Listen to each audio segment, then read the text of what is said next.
Olá pessoal, eu sou o professor Eduardo Augusto e nessa aula iremos trabalhar uma revisão para a banca IAN, trabalhando questões recentes que foram cobradas em seus concursos e que são temas recorrentes que servem não apenas para a banca IAN, mas para os diversos concursos da área da educação física.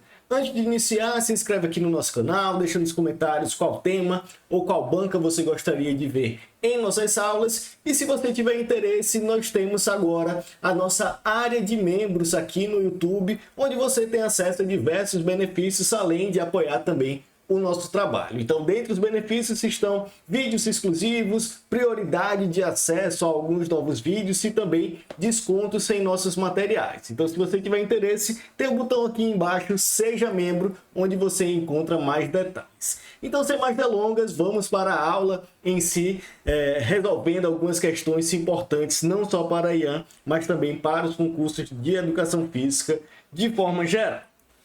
Primeira questão, ano 2022. No ensino da luta na educação física escolar, é importante que o professor considere: item A, a aprendizagem técnica como objetivo predominante nas aulas. E aqui é falso, né? Quando a gente fala não só das lutas, mas dos diversos conteúdos na educação física escolar, a gente não pode desconsiderar a técnica, né? É interessante que a gente tenha também uma noção da técnica, possa mostrar aos alunos as técnicas.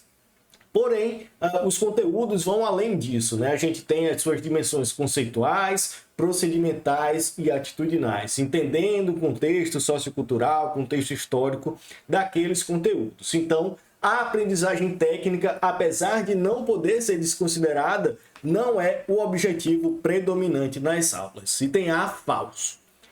Item B, uma abordagem reflexiva direcionada a propósitos mais abrangentes do que somente desenvolver capacidades e potencialidades físicas. E aqui é perfeito, né? E de fato, também não só pensando na luta, mas nos diversos conteúdos da educação física escolar, é importante que a gente tenha essa visão mais ampla, considerando aspectos socioculturais, históricos, as dimensões conceituais, procedimentais e atitudinais dos conteúdos. Então, item B já é o perfeito. No item C, ele fala do caráter cognitivo, pois as lutas favorecem o raciocínio e a atenção. Também, mais uma vez, como a primeira, né, a gente pode sim trabalhar esse caráter cognitivo, mas também não deixando de lado todas as outras possibilidades. Item D, a descoberta de talentos, sendo esse um aspecto fundamental da luta na escola. E aqui é falso, né? Essa é uma visão tecnicista, mecanicista da educação física, focada na descoberta de talentos, na aptidão física. Por isso, também é falsa. Então, primeira questão, de fato, item B é o correto.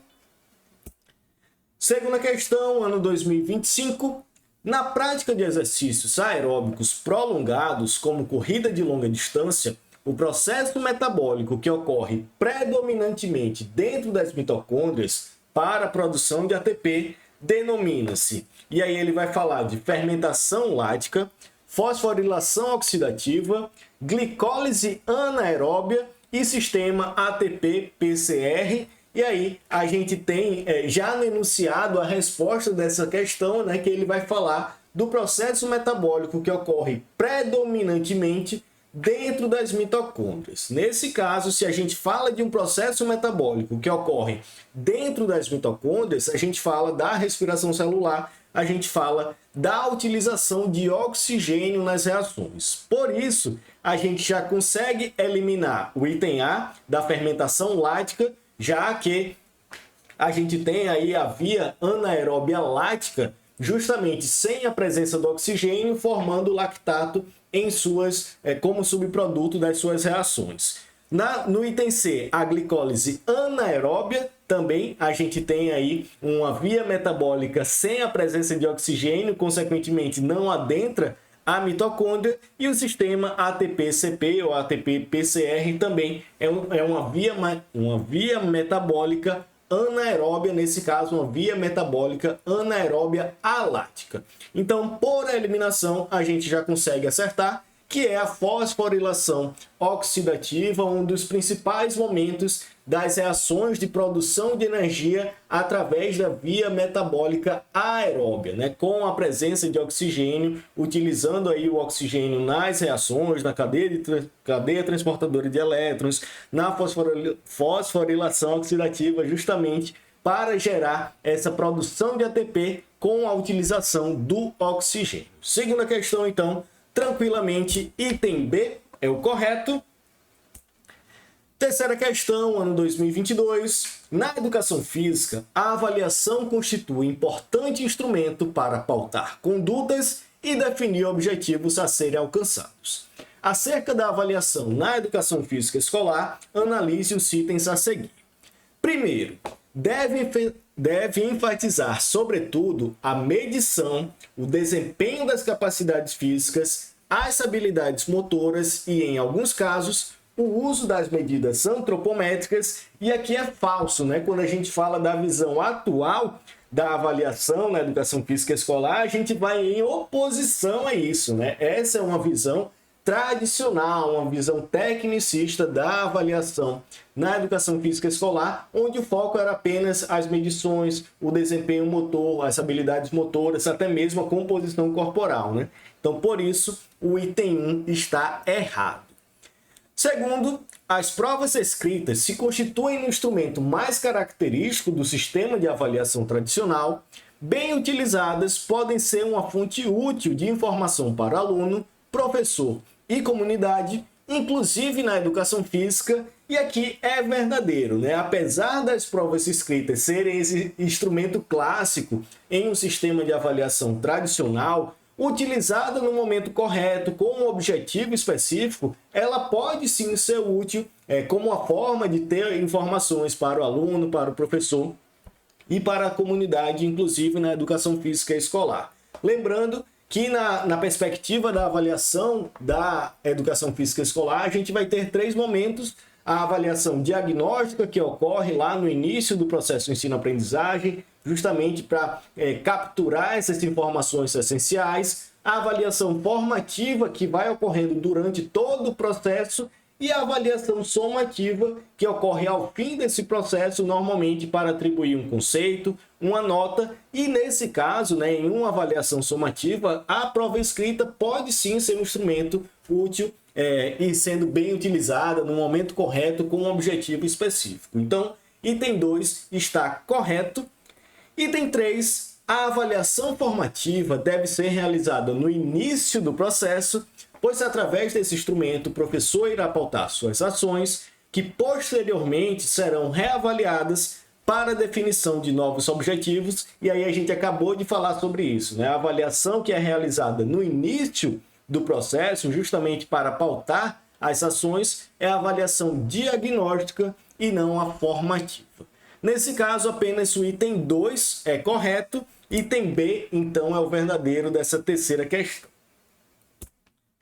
Quarta questão: qual fase do desenvolvimento motor é caracterizada pelo refinamento das habilidades fundamentais e pela combinação de movimentos para atividades da vida cotidiana e lazer? E aí a gente relembra rapidamente as fases do desenvolvimento motor.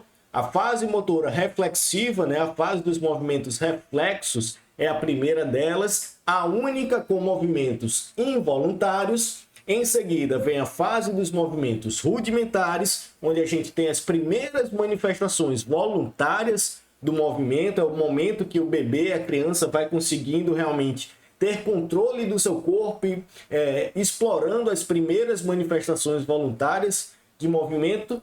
Terceira fase, a fase dos movimentos fundamentais, onde a gente cria essa base das habilidades motoras em si, né? A gente começa a explorar as habilidades motoras de locomoção, de manipulação, de estabilização. E, por último, a fase dos movimentos especializados, onde a gente pega essa base das habilidades motoras fundamentais, passa a combinar e a refinar essas habilidades para utilizar em diferentes contextos, seja na prática esportiva, seja nas atividades da vida diária, seja na prática do lazer e assim por diante. Então, quando a gente fala de uma fase do desenvolvimento motor que é caracterizada pelo refinamento das habilidades motoras e da combinação desses movimentos para atividades da vida cotidiana e lazer, e a gente pode incluir também a prática esportiva, a gente fala da fase dos movimentos especializados, né? A fase motora especializada. Nesse caso, item A é o correto da quarta questão. Quinta questão, uma típica questão sobre abordagens pedagógicas, ano 2022. Associa a segunda coluna de acordo com a primeira, que relaciona as abordagens da educação física e as suas características. Então, temos as abordagens construtivista, interacionista, desenvolvimentista e crítico superador. Vamos lá. Primeiro, nessa abordagem, a cultura corporal é expressa em temas ou formas de atividades como jogos, esportes, ginástica e dança, dentre outros. A forma como esses temas são tratados deve necessariamente expressar significado e sentido, correlacionando com a intencionalidade e objetivos do educando, bem como as intenções e objetivos da sociedade. E aí, sempre que a gente tem questões sobre abordagens pedagógicas, eu gosto de destacar as palavras-chave de cada uma dessas abordagens.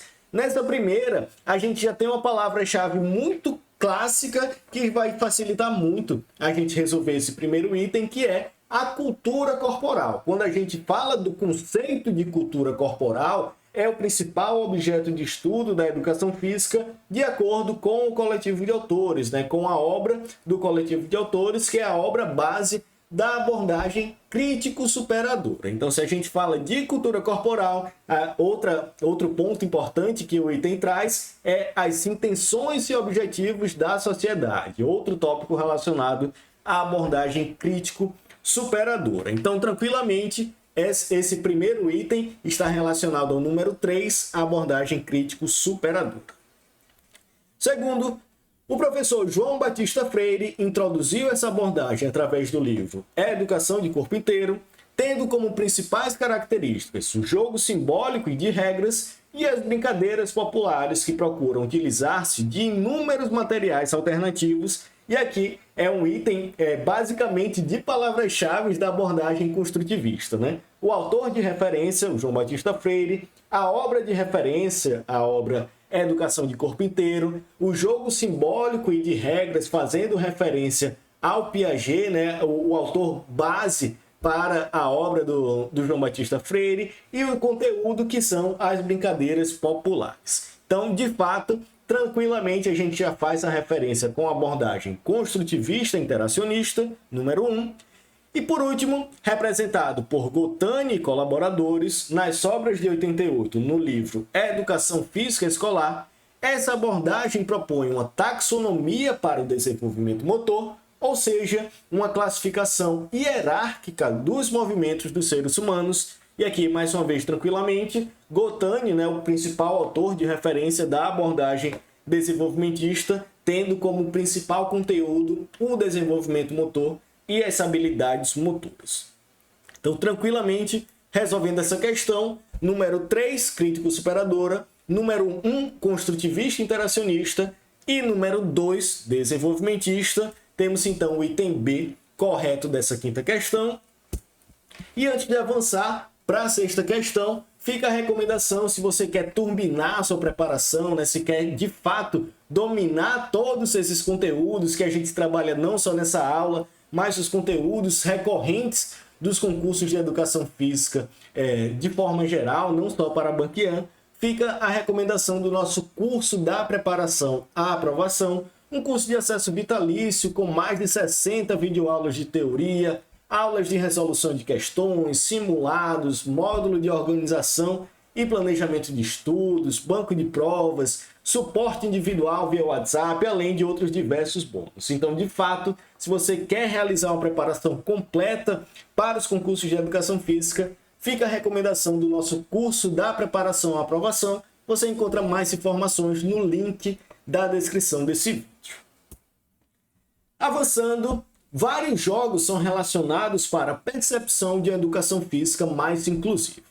Nessa perspectiva, o jogo praticado por atletas que possuem deficiência visual, cujo objetivo é arremessar uma bola com as mãos no gol do adversário, sendo obrigatório o uso de vendas nas pernas por todos os atletas, já que sua percepção é pelo tato e audição é denominado de, e aqui tem um pequeno erro no enunciado, né, que ele fala de sendo obrigatório o uso de vendas nas pernas por todos os atletas, mas na verdade é o uso de vendas nos olhos de fato, já que sua percepção é pelo tato e pela audição, é denominado de. E aqui a gente tem, por definição, né, como é um esporte, uma modalidade, um jogo, para atletas que possuem deficiência visual, a gente já consegue eliminar algumas afirmativas aqui. No item A, ele fala de bocha adaptada, porém, na bocha é uma modalidade para atletas, né, para indivíduos que tenham uma paralisia cerebral severa ou alguma deficiência motora severa. Então, não é uma modalidade específica para atletas com deficiência visual, a gente já consegue eliminar o item A. E no item D, o basquete de cadeira de rodas também não é específico para atletas com deficiência visual, mas sim com deficiência motora. Nesse caso, fica apenas o futebol de 5, que é sim a modalidade de futebol voltada para atletas com deficiência visual, e o goalball, que é a alternativa correta dessa questão, né? Uma modalidade exclusiva para atletas com deficiência visual, onde a gente tem aí 3 contra 3 e o objetivo é lançar a bola com as mãos no gol do adversário, ao mesmo tempo que a gente defende a nossa própria meta. Sexta questão, então, item C é o correto, a modalidade do goalball. Sétima questão, a professora Fernanda propôs um jogo para auxiliar os alunos na compreensão do sistema de rotação no voleibol, de acordo com as regras oficiais. Ela explica que a ordem de rotação é determinada pela formação inicial da equipe e controlada através da ordem de saque e posição dos jogadores durante todo o set. Ressalta ainda que, quando a equipe receptora ganha o direito de sacar, os jogadores avançam uma posição no sentido dos ponteiros do relógio da seguinte forma. E aí a gente tem uma típica questão sobre as posições do vôlei, né, e esse sistema de rotação. Relembrando rapidamente, o jogador na posição 1, no vôlei são 6 jogadores, né, 3 na linha de trás e 3 na linha da frente, na rede. O jogador que saca é o jogador que está na posição 1, e a partir dele a gente faz a contagem no sentido anti-horário. Então, o jogador número 1 saca e a partir dele a gente vai contar as posições da rede, né? Então, os jogadores que estão na rede são 2, 3 e 4, continuando a contagem, 5, 6 e 1 na linha de trás. Lembrando, o número 1 é o jogador que saca. Porém, no momento da rotação, apesar da contagem ser no sentido anti-horário, quando ocorre o rodízio, né, o sistema de rotação, os jogadores se movimentam no sentido horário. Então, contando as posições, é no sentido anti-horário. 1 é o jogador que saca, 2, 3 e 4 na rede, 5, 6 e 1 na linha de trás. E quando o jogador saca, esse jogador da posição número 1, quando ele vai avançar no sistema de rotação, ele vai para o número 6, para a posição de número 6, e o jogador que está lá no número 2 vem para a posição número 1 para sacar. Então, pelas alternativas, o item B vai ser o correto, né? O jogador na posição 2 avança para a posição 1. Na verdade, no item B ele fala do jogador na posição 2 avança para a posição 1 para bloquear, o que é falso, né? O item C, que na verdade é o correto. O jogador na posição 2 avança para a posição 1 para sacar e o jogador na posição 1 retorna para a posição 6 e assim por diante. Então, falando mais uma vez, jogador número 1 é o que saca, a partir dele a contagem no sentido anti-horário. 2, 3 e 4 na rede, 5, 6 e 1 na linha de trás. Quando esse jogador saca, quando avança no sistema de rotação, o número 1 vai para a posição número 6 e o jogador que estava na posição 2, lá na rede, vem para a posição de saque número 1. Então, nesse caso, o item C realmente é o correto. Jogador na posição 2 avança para a posição 1 para sacar e o jogador da posição 1 retorna para a posição 6. O 6 passa para o 5, 5 para o 4 e assim por diante. Sétima questão, item C, é o correto. Oitava questão, também do ano de 2022. Em uma aula de educação física com o tema futebol de campo, é possível vivenciar as regras oficiais da modalidade, assim como adaptá-las à realidade e contexto da turma. Com base nas regras oficiais acerca do tempo de jogo no futebol, assinale a alternativa correta. E aqui a gente vai ter uma questão falando especificamente sobre uma regra do futebol de campo, sobre o tempo de jogo, né? A gente vai ver que nas afirmativas, a primeira parte onde fala que o jogo terá duração de 2 períodos iguais de 45 minutos cada, estão corretas em todas as afirmativas, né? Então, de fato, é consenso, está tranquila essa parte que o jogador tem duração de 2 períodos iguais de 45 minutos cada. Porém, a segunda parte é que a gente vai ter que dar uma olhada com calma. A segunda parte do item A.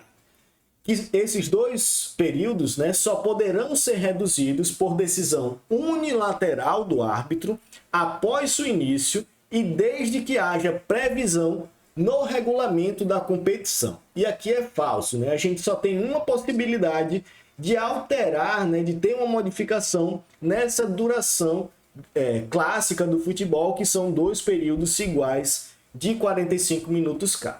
A gente só pode ter essa modificação se houver um acordo de fato entre o árbitro e as 2 equipes antes do início da partida e se essa previsão estiver no regulamento da competição de fato, né? Se o regulamento da competição permitir essa possibilidade e se antes do início da partida o árbitro e as 2 equipes entrarem em um consenso.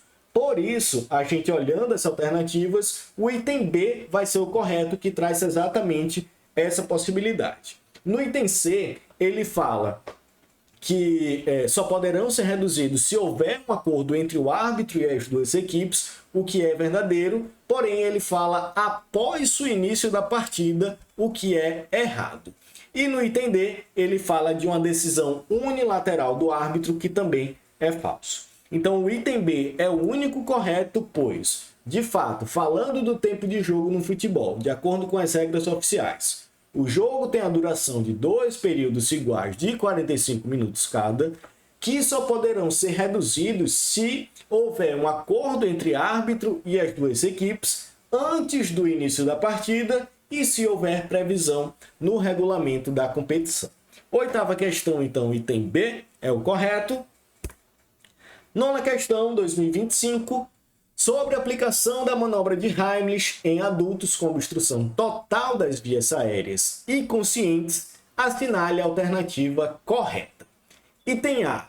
A compressão deve ser realizada na parte inferior do abdômen, abaixo da cicatriz umbilical, e aqui é incorreto, né? Na verdade, a compressão na manobra de Heimlich, aquela manobra de desengasgar, né, de desobstruir as vias aéreas, é realizada entre o apêndice xifoide e a cicatriz umbilical, né? Então seria na parte superior do abdômen e não abaixo da cicatriz umbilical.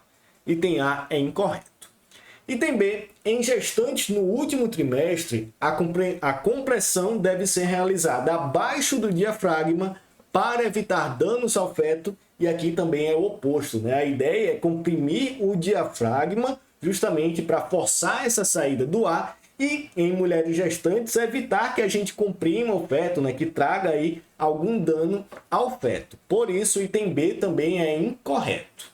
Item C, manobra de Heimlich deve ser interrompida caso a vítima continue obstruída após 5 tentativas. E aqui é falso, né? A ideia da manobra de Heimlich é ir tentando até que o indivíduo realmente consiga ter as vias aéreas desobstruídas novamente, né? A gente vai comprimindo o diafragma, vai forçando essa saída do ar até que o indivíduo esteja desengasgado, né? Com as vias aéreas desobstruídas. Item C é falso. Item D, por eliminação, já é o correto. A técnica consiste em comprimir o abdômen com movimentos rápidos para trás e para cima, entre o apêndice xifoide e a cicatriz umbilical. E aqui é perfeito, né? Justamente comprimindo essa região do diafragma, forçando a saída do ar e, com isso, a desobstrução das vias aéreas. Nona questão, item D é o correto. E 10ª questão, o desenvolvimento motor ocorre através da aprendizagem motora com a melhora gradativa do aluno ao adquirir, praticar e desempenhar determinado comportamento motor. As habilidades motoras fundamentais são compostas por habilidades de, e aí a gente tem as habilidades motoras clássicas, as habilidades motoras fundamentais, que são a base de todos os outros movimentos, né? De todas as outras habilidades motoras. Elas são compostas por movimentos de locomoção, que são aqueles movimentos de deslocamento de um ponto a outro, os movimentos de estabilização, né, de postura, de localização espaço-temporal, né, os movimentos de estabilidade, de fato, de equilíbrio, e por último, as habilidades motoras de manipulação, onde a gente recebe ou transmite força para objetos. Então, habilidades motoras fundamentais, locomoção, estabilização e manipulação. Vamos para as alternativas. Item A, estabilidade, correr, saltar e rolar. Aqui a gente já elimina, né? Estabilidade seria os movimentos de postura, de equilíbrio e assim por diante. Correr, saltar e rolar são habilidades de locomoção. Item B, locomoção, correr, saltar e rolar, ok? Manipulação, equilibrar-se sobre uma perna, e aqui é incorreto, né? A estabilidade seria equilibrar-se. Item C, manipulação, correr, saltar e rolar. Incorreto, a gente já elimina. Por último, locomoção, correr, saltar, rolar, ok? Estabilidade, equilibrar-se sobre uma perna ou sobre uma barra de equilíbrio, ok? E manipulação, arremessar, chutar ou pegar. E aqui sim, o item correto da 10ª questão, item D, é o verdadeiro. E com isso finalizamos essa nossa aula de revisão da Banca IAN. Espero que tenha gostado. Lembrando, se tiver interesse em apoiar o nosso canal, ter acesso a materiais exclusivos aqui no nosso canal, dá uma olhada aqui no botão Seja Membro. E se tiver interesse em realizar uma preparação de fato mais completa, com aulas de teoria, resolução de questões, suporte individual e muito mais, dá uma olhada no link da descrição desse vídeo para encontrar mais informações sobre o nosso curso da preparação à aprovação. Então é isso, muito obrigado e até a próxima.